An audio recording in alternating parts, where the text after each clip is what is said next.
Hi, I'm Ashley Kyle. And I'm Bob Spicer, and welcome to this week's Lake News Update. We will bring you all the action coming this weekend, including a huge holiday celebration in Lake Ozark, Eldon, and Laurie.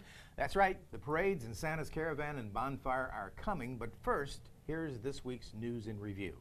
The Camdenton 4-H First Laser 3284 World Championship finalists hosted the first annual Mid-Missouri First LEGO League qualifier at Camdenton High School. The event was open to the public and sponsored by the Camdenton Chamber of Commerce, the Missouri After School Network, Tan Terrace Timber Falls Water Park, and Lake TV. A house fire killed a Sunrise Beach resident last week. Sunrise Beach Fire District Chief Dennis Riley says a call came in around 10:30 on Thursday, November 14th, when the firefighters arrived at the home on Winding Ashley Road. It was engulfed in flames and the fire was beginning to spread to neighboring yards. They were finally able to get the blaze under control by midnight. The district has not yet released the identity of the victim, but they have said the fire appears to have been an accident. Morris McCabe will spend the rest of his life behind bars. That's the sentence given by Circuit Court Judge Kenneth Hayden. It concludes a case that began in 2010 when McCabe shot and killed 3 people in Stoutland. During the bench trial, the defense tried to prove evidence from the case that had been mishandled, but Judge Hayden rejected that argument and concluded the evidence showed beyond a reasonable doubt that McCabe had pulled the trigger that killed Don Myers, Don Young, and Sally Amos. After he was given 3 life sentences without parole, McCabe was escorted from the room in cuffs and shackles by more than a dozen armed guards. McCabe's attorneys are filing an appeal.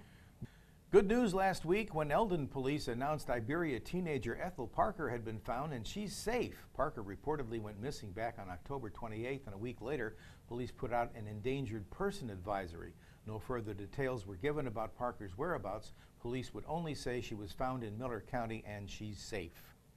If you saw smoke rising near Bagnell Dam last week, it wasn't as bad as you might have thought. An old transformer owned by Ameren was being cut into pieces by a contractor who was going to haul it away for scrap. The transformer reportedly caught fire during the process and had to be extinguished by Lake Ozark and Osage Beach firefighters. No one was hurt in the incident.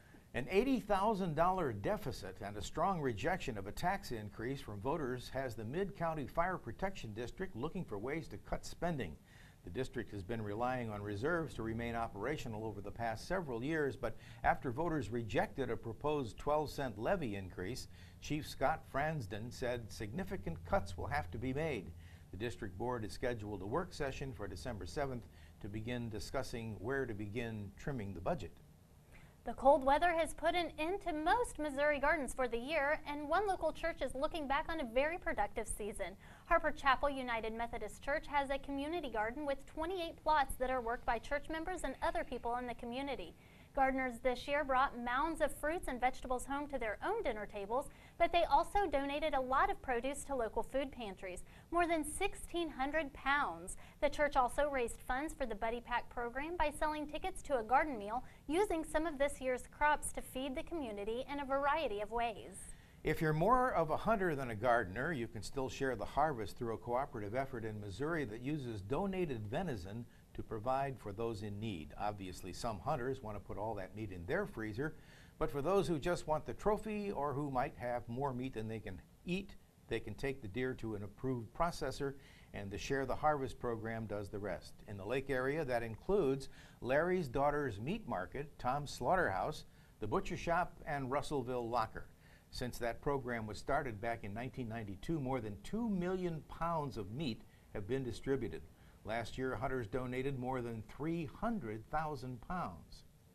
The 2014 Lake of the Ozarks Air Show is already being planned, and event organizers need 6 people who want to ride in the Wild Blue Yonder in an Air Force fighter plane. The P-51 Mustang is one of the most iconic U.S. military planes.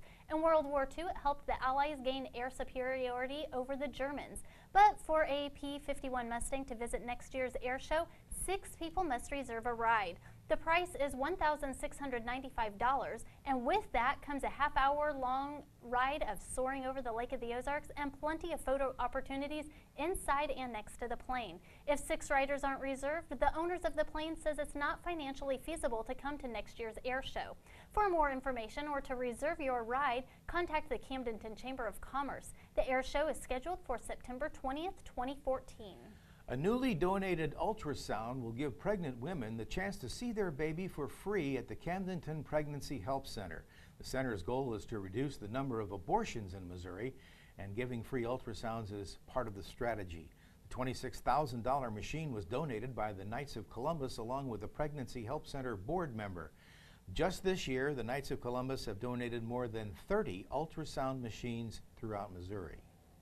On Friday and Saturday, the Camden County Museum will host a holiday market from 9 a.m. to 4 p.m. The market will feature vendors with a variety of holiday gifts and decorations. Lunch will also be available.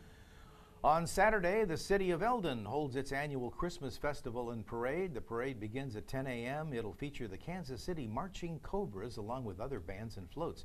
Parade theme this year is Christmas Tree Express. Saturday evening, the Dam Bait Shop and Campground will host Santa's Caravan. Santa and Mrs. Claus will board a sleigh and depart from Pruitt's Point Shopping Center at 6 p.m. and the public is invited to join the traveling caravan or just come to the campground and wait for Santa there. A bonfire, Christmas caroling, cookies, hot chocolate, and s'mores will all make a festive way to kick off the Christmas season. Sunday afternoon, Shawnee Bluff Winery will host a pie baking contest beginning at 2 in the afternoon. First place will win a $75 gift card and a 2-night stay at the winery. Also Sunday, the Greater Lake Area Chorale will host a winter concert at Christ the King Lutheran Church in Lake Ozark. The concert is free to the public and will begin at 3 p.m. And Sunday night, the city of Laurie will feature its lighted Christmas parade beginning at 6 p.m. Floats will travel from Central Bank up Highway 5 to the Laurie Mall. Santa will be greeting kids in the mall after the parade ends. I'm Ashley Kyle. And I'm Bob Spicer. This has been your Lake News Update brought to you by Lake TV and LakeExpo.com.